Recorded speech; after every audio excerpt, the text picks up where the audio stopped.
છે વ્યાખ્યા હું તમને કહું પછી ઉદાહરણ આપું. વિચારો તમે, આ ગોળાની સપાટી ઉપરનો નાનકડો ખંડ, ગોળાની સપાટી ઉપરનો નાનકડો ખંડ. આ હવે અહીંયા અહીંયા અહીંયા અહીંયા 4 જગ્યાએ દોરી બાંધી આપણે અને એ 4 દોરીને અહીંયા કેન્દ્ર પાસે ભેગી કરીએ આપણે તો ગોળાની સપાટી ઉપરના આ નાનકડા ખંડે, સૂક્ષ્મ ક્ષેત્રખંડે, આ ગોળાના કેન્દ્ર સાથે, અહીંયા ગોળાનું કેન્દ્ર છે, તો આ 4 દોરી આ રીતે અહીંયા ભેગી થતી હોય આ રીતે એમ. તો એ 4 દોરીએ કેન્દ્ર સાથે બનાવેલો જે ખૂણો હોય ને, કેન્દ્ર સાથે, કેન્દ્ર પાસે બનાવેલો જે ખૂણો હોય ને, આ ખૂણાને ઘનકોણ કહેવાય. ગોળાના પૃષ્ઠ ક્ષેત્રફળે, પૃષ્ઠ ક્ષેત્રફળ એટલે સપાટી ઉપરનું ક્ષેત્રફળ, પૃષ્ઠ ક્ષેત્રફળે ગોળાના કેન્દ્ર સાથે બનાવેલા કોણને ઘનકોણ કે જેને ડી ઓમેગા વડે દર્શાવાય કહે છે, ઘનકોણ કહેવામાં આવે છે. તમને ઉદાહરણ કહું, પેરાશૂટ. થોડુંક વિચારો તો, પેરાશૂટ હોય તો એની ઉપરની પૃષ્ઠ સપાટી, પછી 4 દોરી આ રીતે આમ બાંધી હોય, પેરાશૂટ આમ તરતું હોય, 4 દોરી બાંધી હોય, 4 દોરી નીચે જ્યાં કેન્દ્ર પાસે ભેગી થાય ને તો એક સમતલમાં ખૂણો નથી બનતો, ત્રિપરિમાણમાં આખો ખૂણો કેન્દ્ર પાસે બને છે.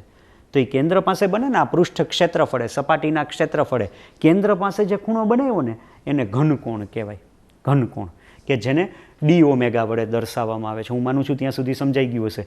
તમે તરબૂચ લેવા જાઓ, તરબૂચ, તો મિત્રો તમે યાદ કરો, તરબૂચ લેવા જાઓ, ગોળ હોય પૃષ્ઠ ક્ષેત્રફળ, તમે ખબર છે તરબૂચવાળો છે એ તમને અમુક જગ્યાએથી આમ કાપીને આપે, 4 ભાગથી, કે તરબૂચ છે ડગરી કરીને આપે, ડગરી આપણે કહેતા હોય, તો આમ 4 સાઈડથી કાપે, એ જે આખો ભાગ બહાર નીકળે અને નીચે તમે તરબૂચમાં જુઓ ત્રિપરિમાણમાં જે ખૂણો બનેલો તમને જોવા મળે ને એ ઘનકોણ કહેવાય. જે ભાગ ઓલો ગ્રીન કલરનો ભાગ બહાર કાઢ્યો એની સપાટી જે ગ્રીન કલરની હતી એ પૃષ્ઠ ક્ષેત્રફળ, એને કેન્દ્ર સાથે જે ખૂણો બનાવ્યો હતો એ કેન્દ્ર સાથે જે ખૂણો બનાવે છે એને ઘનકોણ કહેવામાં આવે છે. આનું સૂત્ર તમને કહું કે ઘનકોણ ડી ઓમેગા બરાબર, આનું કેમ સૂત્ર હતું, સમતલ કોણ ડી થીટા, ખૂણો બરાબર ચાપના છેદમાં ત્રિજ્યા, ચાપ AB છેદમાં ત્રિજ્યા, એવી રીતે આ ઘનકોણ બરાબર પૃષ્ઠ ક્ષેત્રફળ સૂક્ષ્મ ક્ષેત્રખંડ DS છેદમાં ત્રિજ્યાનો વર્ગ, ડી ઓમેગા બરાબર DS ના છેદમાં R². DS એટલે પૃષ્ઠ ક્ષેત્રફળ, સપાટી પરનું પૃષ્ઠ ક્ષેત્રખંડ છેદમાં R એટલે ત્રિજ્યા છે, ત્રિજ્યાનો વર્ગ. બરાબર, આ તમારે યાદ રાખવાનું થશે. ખૂણો બરાબર ચાપના છેદમાં ત્રિજ્યા હોય તો અહીંયા ચાપ હતી ખાલી લંબાઈ, અહીંયા ક્ષેત્રફળ છે, ક્ષેત્રફળ આખું સપાટી પરનું, અને અહીંયા છેદમાં ત્રિજ્યા જ હતી, અહીંયા છેદમાં ત્રિજ્યાનો વર્ગ છે, એટલે અહીંયા દ્વિપરિમાણમાં આખી વસ્તુ આવી ગઈ. અને આને ઘનકોણ ડી ઓમેગા વડે દર્શાવવામાં આવે છે. આનો એકમ, પૂરક એકમ આનો શું છે, આનો પૂરક એકમ તો આમ જુઓ ને તો SI ની અંદર આનો એકમ જુઓ વળી પાછું ઊની જેમ જ થાય કે DS એટલે ક્ષેત્રખંડ, ક્ષેત્રફળ એટલે લંબાઈનો વર્ગ એટલે આ લંબાઈનો વર્ગ એટલે ક્ષેત્રફળ થાય ને, લંબાઈ ગુણ્યા લંબાઈનો વર્ગ એટલે મીટરનો વર્ગ, છેદમાં ત્રિજ્યા મીટરમાં હોય એનોય વર્ગ છે, એટલે આ તો બે કેન્સલ થઈ જાય. એટલે ખરેખર એનો SI એકમ ન બને, પણ એનો એક એકમ નક્કી કરવામાં આવ્યો છે કે તમારે ઘનકોણ માપવો હોય તો સ્ટીરેડિયનની અંદર માપવામાં આવે છે, સ્ટીરેડિયન, કે જેને સ્મોલ SR વડે દર્શાવવામાં આવે છે, સ્ટીરેડિયન.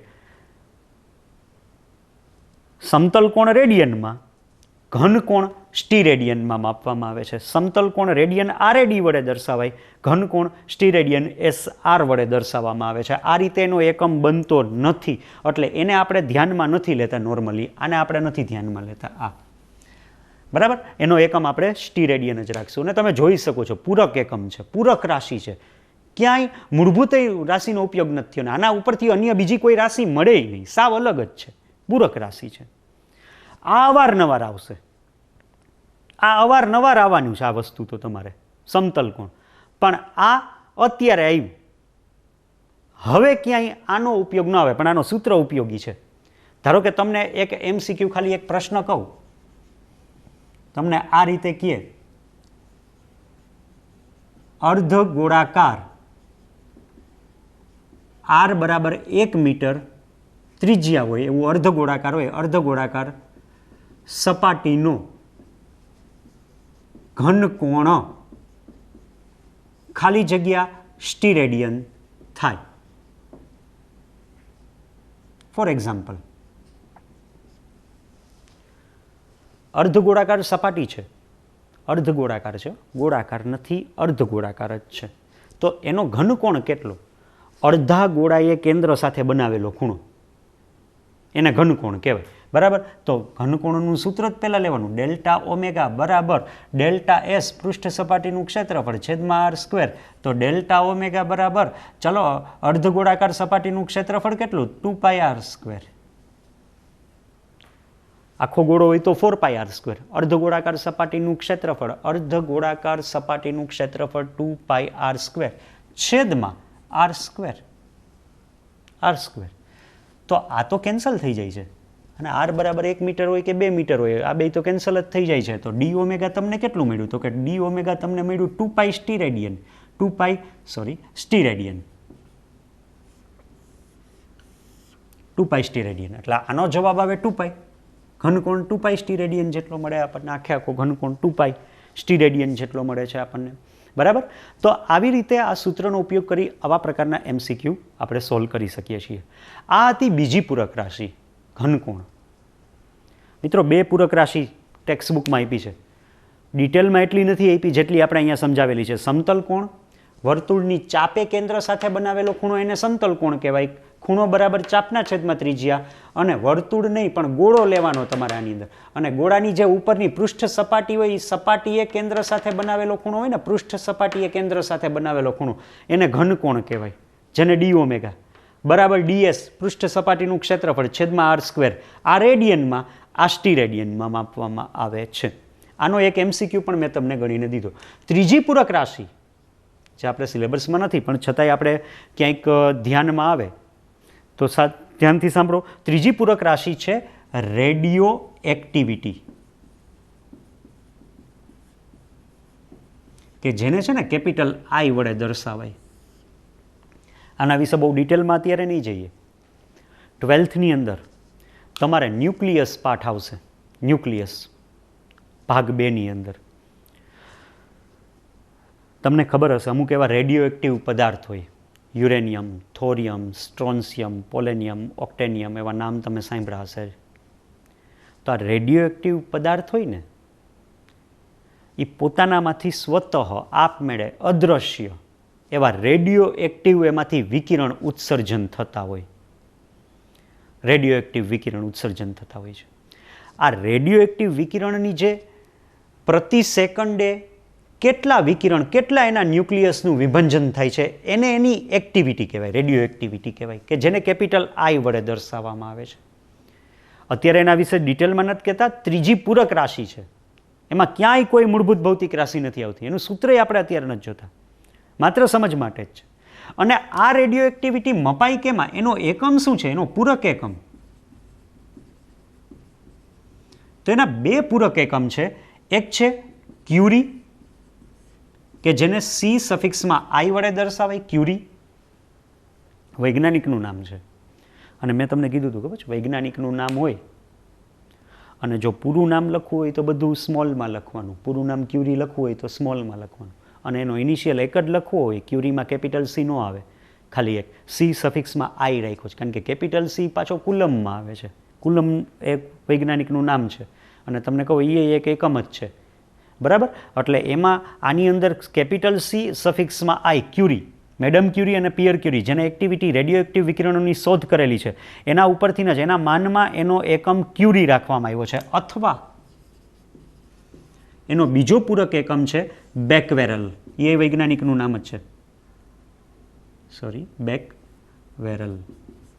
બેકવેરલ કેપિટલ બી સફિક્સમાં ક્યુ. બેકવેરલ અને ક્યુરી એ પૂરક એકમ છે. પૂરક રાશિ રેડિયો એક્ટિવિટી, એના એકમ ક્યુરી બેકવેરલ પૂરક એકમ છે, જેની વિસ્તૃત ચર્ચા તમે હવે પછી ક્યારેક આગળ 12મા ધોરણની અંદર ન્યુક્લિયસની અંદર વધારે ચર્ચા એની કરશો. પણ અત્યારની વાત કરું તો અત્યારે મેઇન 2 વસ્તુ, એમાંય મેઇન તો સૌથી વધારે તો આપણે આ જ આવવાનું, સમતલ કોણ. ઘન કોણે ક્યારેક ક્યારેક જ આવશે અને એ અત્યારે આવ્યું, હવે 12મા ધોરણમાં એકવાર આવે છે એનો ઉપયોગ, બરાબર, એક દાખલાની અંદર એનો ઉપયોગ થશે. અને બાકી રેડિયો એક્ટિવિટી એ પણ 12મા ધોરણની અંદર જ આવશે.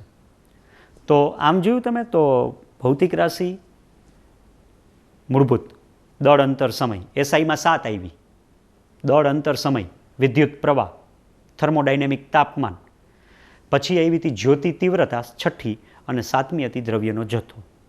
સિસ્ટમ ઇન્ટરનેશનલ યુનિટ્સની અંદર આંતરરાષ્ટ્રીય સ્તરે મેળવવામાં આવેલી 7 રાશિ. પછી એના ઉપરથી જે કંઈ પણ મળે એ બધી સાધિત રાશિ, બરાબર, વેગ, પ્રવેગ, વેગમાન, બળ, એ બધી સાધિત રાશિ. અને આ તમે જોયું પૂરક રાશિ, જે મૂળભૂત ઉપરથી નહીં નથી આવી ને આના ઉપરથી બીજી કોઈ રાશિ મળે નહીં, એટલે મૂળભૂત નથી અને મૂળભૂત ઉપરથી મેળવેલી નથી. તો એવી પૂરક રાશિ 3 છે. સમતલ કોણ, એનો એકમ પૂરક એકમ રેડિયન. ઘન કોણ, એનો પૂરક એકમ સ્ટીરેડિયન, SR વડે દર્શાવાય. અને ત્રીજી પૂરક રાશિ છે રેડિયો એક્ટિવિટી, કેપિટલ આઈ, રેડિયો એક્ટિવિટીને કેપિટલ આઈ વડે દર્શાવાય, પણ એના પૂરક એકમ ક્યુરી અને બેકવેરેલ બંને વૈજ્ઞાનિકના નામ છે CI અથવા તો B સફિક્સમાં Q વડે એને દર્શાવવામાં આવે છે, બરાબર. તો પૂરક રાશિનો ટોપિક આપણે પૂરો કર્યો છે.